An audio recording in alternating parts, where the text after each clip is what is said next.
Senyor.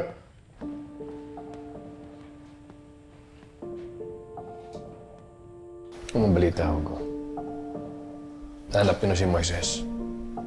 Alam mo na ba kung saan siya matatagpuan?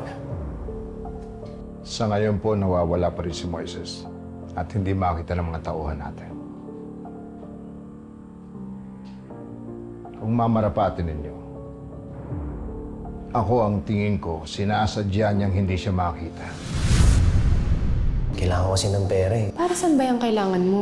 Para kay nanay eh. Kailangan siya operahan sa puso, kailangan ng malaking pera. Pero hindi pa rin siya makontak eh. Baka makatulong po ako. Alam ko kung saan siya nakatira. Sige. Sumama ko din pa. Pupuntahan natin siya.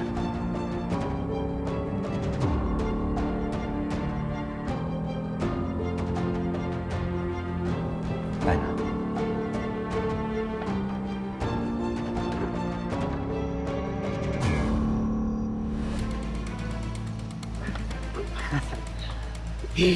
Wala kayong wine? Tingin lang kayo bumagati.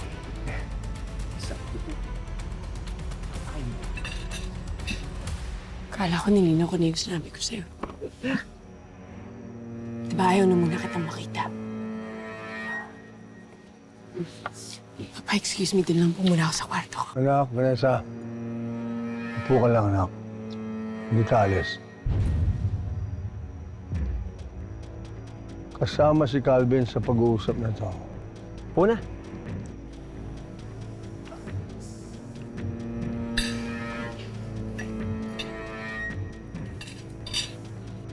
Mr. President, Madam Rebecca. Salamat nga pala at pumayag kayo na ngayon ko gawin yung pamamanhikan ko para kay Vanessa. Sandali. Paano nangyayari? Ano pa mamanikan?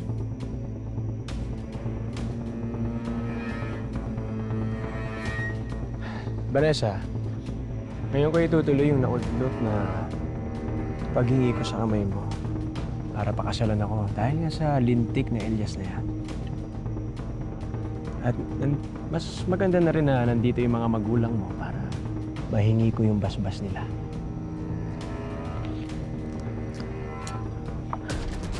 Ano? Ayoko nga sabi, Calvin. Sige Calvin, na. hindi na nga ako. Ayoko nga, Calvin! Di ba pumasok sa esports sa tingin mo pagtapos ng lahat ng ginawa mo sa akin? Papayag akong magpakasal sa'yo! Paano nangyayari? Ma! Magsalita naman kayo sa akin. Makasapin niyo naman ako. Hindi ko to gusto pa. Anak, napag-usapan namin ng mama mo. Magpapakasal ka na kay Calvin.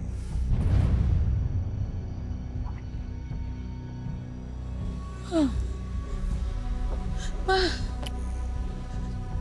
Bakit magsalita po kayo? Bakit? Anak, Hindi ko alam kung anong ginawa mo sa mga magulang ko o kung anong sinabi mo sa kanila. Pero ako, Calvin, ako hindi mo na ako maluloko, ha? Vanessa! Bumalik ka dito! Vanessa! Umalis. Uy. Calvin, bigyan mo pa ng konting oras si Vanessa. Kakausapin namin siya ni William. Hindi. Ako pinaglololoko nyo eh. Pinapainit yung dalawa ang ulo ko. Di ba nag-usap na tayo? Ibibigay ko ang gusto nyo at ibibigay nyo ang gusto ko. Palit ulo.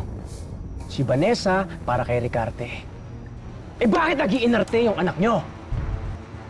ako na ang kukumbinsi kay Vanessa. Huwag kang mag-alala. Sinasayang mo oras ko eh.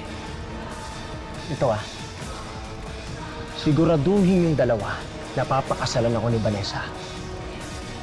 Dahil tandaan mo, William, isang pitik ko lang, guguho ang buong kaharian mo. Naiintindihan mo?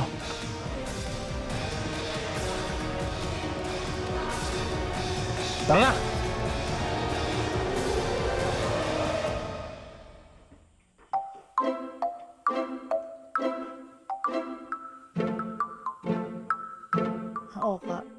Alam naman yung mga pinagdaanan ko kay Hector, di ba? Si Hector, ganyan na ganyan din naman yung mga ginagawa sa akin eh. Ang mga babae. Tapos patatawarin ko. Tapos mambababae ulit. Tapos patatawarin ko. Tapos paulit-ulit lang yun. Pero magkaiba yung sitwasyon namin noon. Tapos magkaiba rin yung sitwasyon natin ngayon. Alam mo kung bakit? Kasi si Hector nang bababae lang pero hindi nakakabuntis na kagaya mo.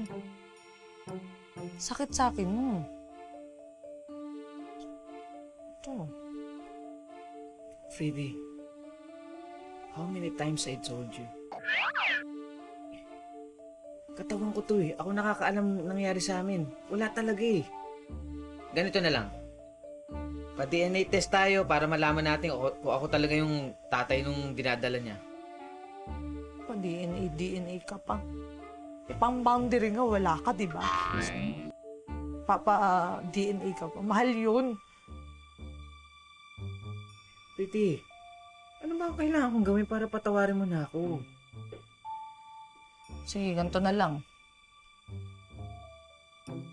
Kat hindi pa anak yung babae mo, dito ka na lang muna tumira.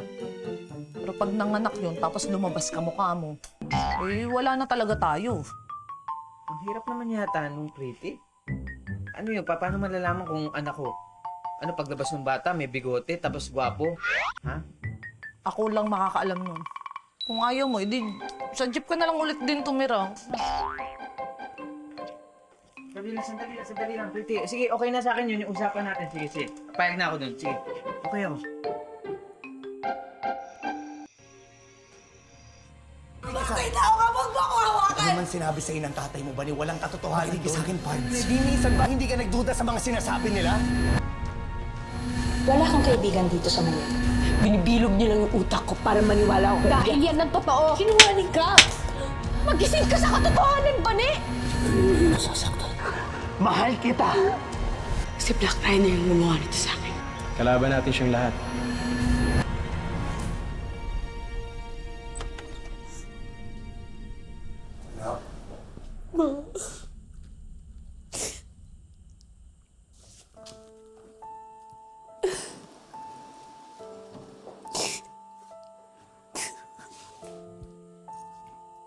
Anong nangyari?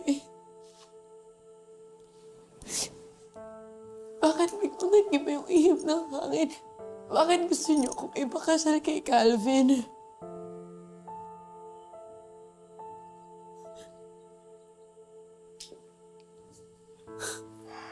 Nak.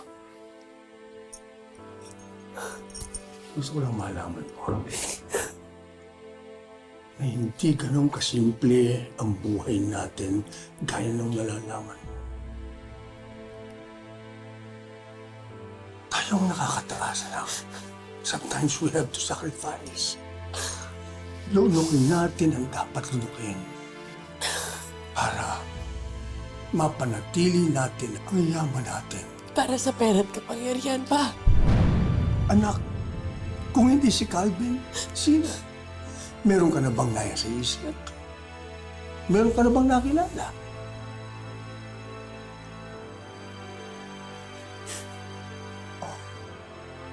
O baka naman, meron ka na nakita na pwede mong samahan habang buhay.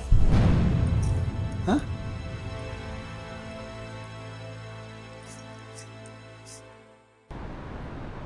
Ano ginagawa ko? Uy, Pretty, ano ginagawa mo?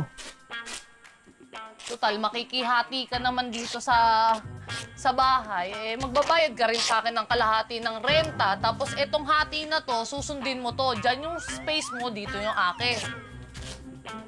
So, dito ako matutulog? Hindi. Dito si Taguro, diyan ka sa sahig. Ha? O bakit? Nagrereklamo ka, parang ayaw mo ata eh. Hindi naman sa ganun.